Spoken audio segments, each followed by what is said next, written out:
here we are, and we're resuming part one of the interview with Richard Barry on March 9th, 2006 in Cabo San Lucas. And when we left, Richard was just talking about one of the major projects, or his major project during the term of his presidency. Go ahead and tell us. Well, we're all set. It certainly wasn't a planned project, but on a February weekend of 2004, after sitting watching my local television news for about a week, and every evening in the half-hour news, the big news story for about 10 minutes was the people who were applying for marriage licenses and going through marriage ceremonies in San Francisco. And the phenomenon quickly spread to other parts of the country, but the focus was San Francisco.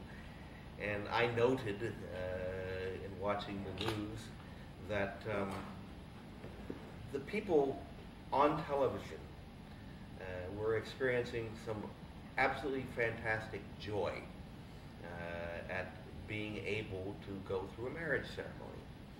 My own views at the time weren't particularly activist.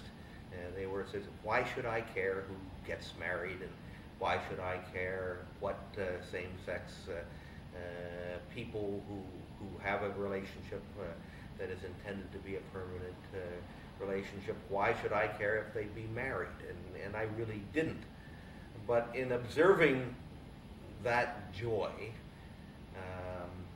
I was working in my office on a Saturday, and I started thinking about that, and my own feeling was that the American Academy needed to take a position on this issue.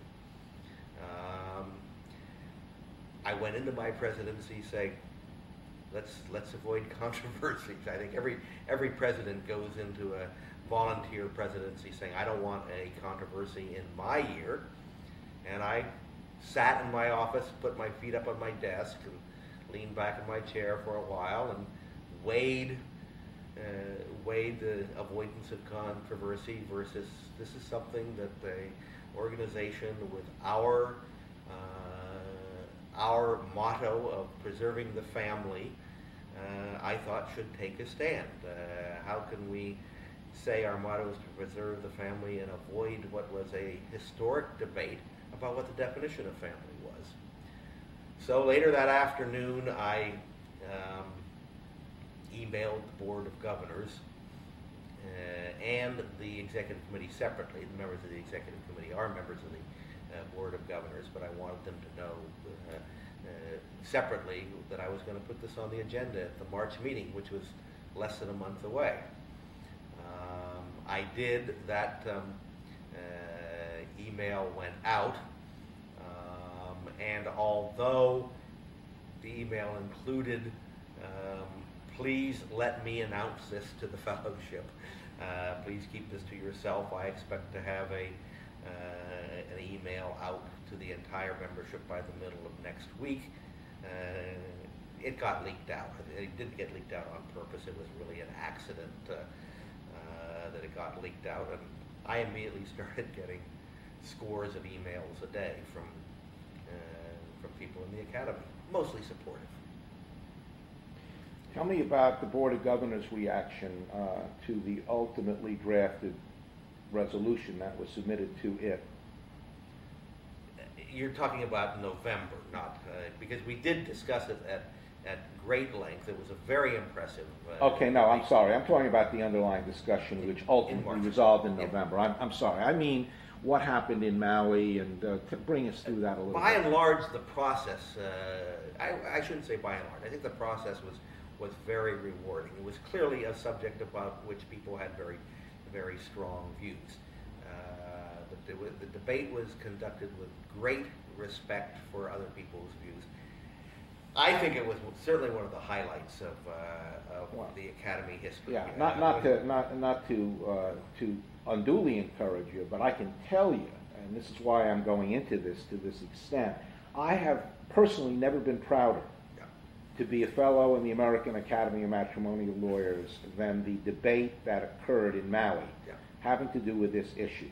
I was frankly blown away by the decency and sensitivity and eloquence of our fellowship, and not just for those, and it was the large majority of those people who were very much in favor of doing something, but those who were respectful in their disagreement.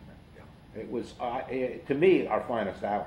I think so, and I don't want to take unnecessary credit, but I think it was the most important single thing that I ever experienced in the academy. Yeah. The only thing close, I would say, was the 1984 adoption of the new bylaws, which really made the academy representative, changed its character, caused its growth.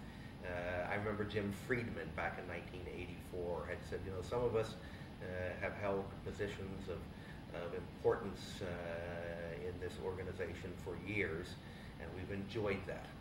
But we're going to have to let go of that and allow this organization to grow and be democratic. And that was also, I think, those two events are the most memorable of my long time of active participation in the academy. Everything, I guess, would be secondary, but notwithstanding, perhaps still important. Were there any other aspects of your presidency that, to you will remember? Or tell us about your presidency. Tell us what kind of year it was.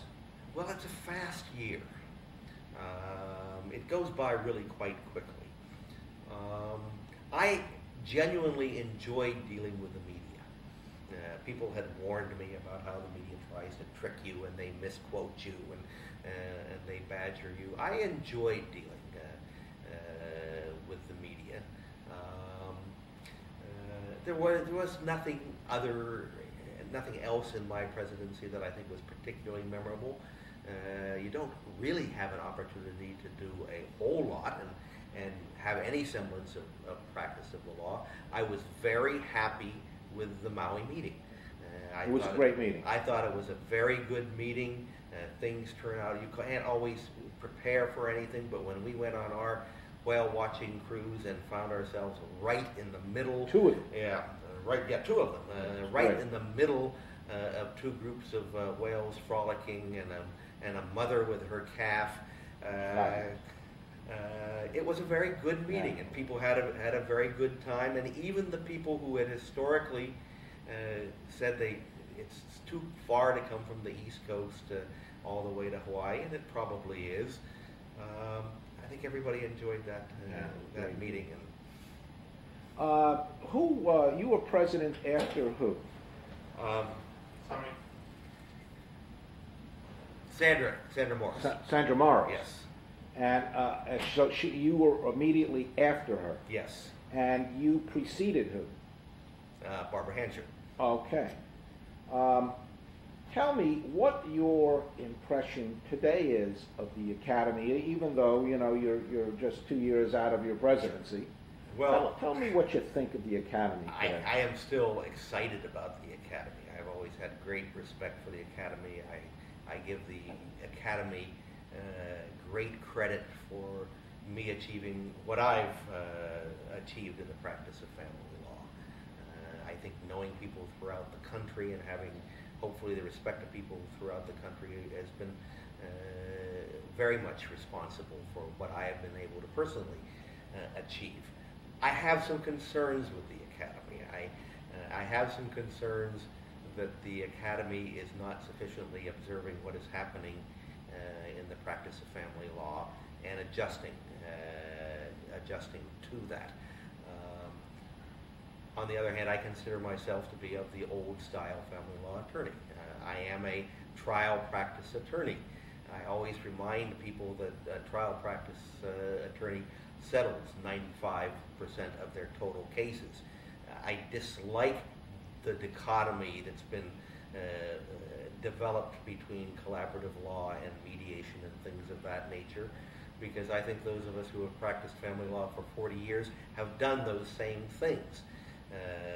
for 40 years. But the practice of family law is going in a different direction. And I do not think it will be very long at all, if it isn't here already, that we won't have enough good family lawyers who can meet even the trial requirement of the academy, who can put together that many trials in a fairly short period of time to qualify to be members of the academy. The court systems in many places, including my own community, is doing everything it can to eliminate trials of family law matters. Sometimes it has to do with a particular family law presiding judge, as it does in my county right now. It is almost impossible to have a trial. It's almost impossible to have a contested hearing. In my community, for motion proceedings, we have a tentative decision process, and in the last several months, even when there's a tentative decision, there isn't a tentative decision. It's an invitation to everybody appear in court, and we'll see if we can talk our way through this. I don't, this particular judge will be on my bench for 9 more months, and I don't know if I need to have a trial, I'm going to be able to get one in those 9 months. But the academy, I fear the academy will to a great extent gray out if we don't find a way to change our definition of what a matrimonial lawyer is or a family law lawyer is to adjust to where the practice is headed.